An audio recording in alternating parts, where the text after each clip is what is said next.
এই একটা জিনিস অনেকেই আছে নাক সিটকায় এটা দেখলে। আসসালামু আলাইকুম সবাইকে। আজকে আমি এই রেসিপিটা তোমাদের সাথে শেয়ার করব। আসলে ব্রয়লার চিকেন তো আমি যেভাবে রান্না করি এভাবে রান্না করলে একদম হাত চেটে পুটে খাবে। তো আমি হচ্ছে আগে ব্রয়লার চিকেনে একটু হলুদ মাখিয়ে নিয়েছি, তারপর হচ্ছে একটা ফ্রাই প্যানে কিছু তেল দিয়ে 1 কাপ পরিমাণে পেঁয়াজ কুচানো আমি এটা হচ্ছে ব্রেস্তা করে রেখে দেব। ব্রয়লার চিকেনের জন্য লাগবে। আমি আসলে সবসময় এভাবে রান্না করি, আমার বাসাতে এটা সবাই পছন্দ করে। অনেকেই আছে এগুলো খেতে চায় না বা হাসাহাসি করে, কিন্তু আসলে সবার রুচি তো এক না। অনেকে আছে বিশেষ করে বেশি পছন্দ করে, আবার অনেকে পছন্দ করে না। তো এভাবে রান্না করলে আসলে ব্রয়লার চিকেনে কোনো গন্ধ থাকে না আর খেতেও বেশ ভালো লাগে। তো আমি হচ্ছে পেঁয়াজ ব্রেস্তাটা করে ওই তৈলের ভিতরে হচ্ছে চিকেনটা ভেজে নেব। তো চিকেনটা 5 থেকে 7 মিনিটের মতো ভেজে নেব, হালকা একটু ব্রাউন কালার করে ভাজবো। একটু দাগ লেগে যাবে তখন হচ্ছে আমি চিকেনটা উঠিয়ে নেব। তো এই তো চিকেনটা আমার হচ্ছে ভাজা হয়ে গেছে। এখন হচ্ছে আমি সব চিকেনগুলো উঠিয়ে নেব।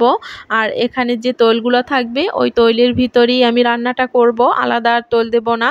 তো প্রথমে হচ্ছে এলাচ, তেজপাতা, দারুচিনি দিয়ে তারপর এক এক করে সব রকমের মশলা দিয়ে দিয়েছি। এখানে আদা বাটা, রসুন বাটা, জিরা বাটা, ধনিয়া বাটা, পেঁয়াজ বাটা।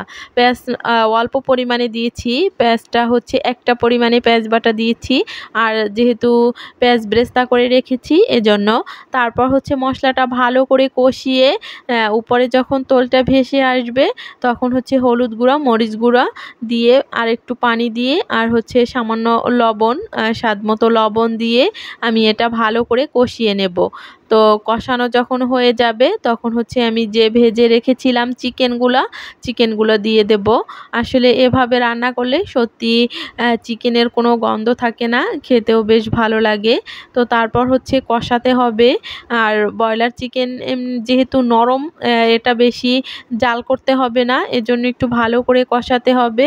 তো আমি হচ্ছে অনেকটা টাইম ধরে এটা একটু সুন্দর করে কষিয়ে নিয়েছি। এই যে কষাতে কষাতে কালারটা চেঞ্জ হয়ে গেছে। তারপর হচ্ছে আমি উপর থেকে 4টা থেকে 5টা কাঁচামরিচ দিয়ে দিয়েছি। তারপর পরিমাণ মতো ঝোল দিয়ে একটু ঢাকনা দিয়ে ঢেকে দেব। এটা বেশি, ওই যে বললাম বেশি ঝোল দেব না। এটা অনেকে চাইলে ভুনাও খেতে পারে, আবার চাইলে ঝোলও করতে পারে। আমি হচ্ছে অল্প ঝোল রাখবো, একটু ভিজা ভিজা রাখবো, একদম বেশি ঝোল রাখবো না। তারপর যখন হয়ে আসবে কিছু হচ্ছে টালা জিরা গুঁড়ো দিয়ে দেব। আর যে পেঁয়াজ ব্রেস্তাগুলো রেখেছিলাম ওগুলো উপর থেকে দিয়ে দেব।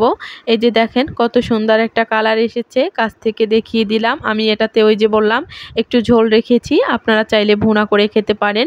তো পুরো ভিডিওটা ভালো লাগলে অবশ্যই লাইক, কমেন্ট, শেয়ার করে পাশে থাকবেন।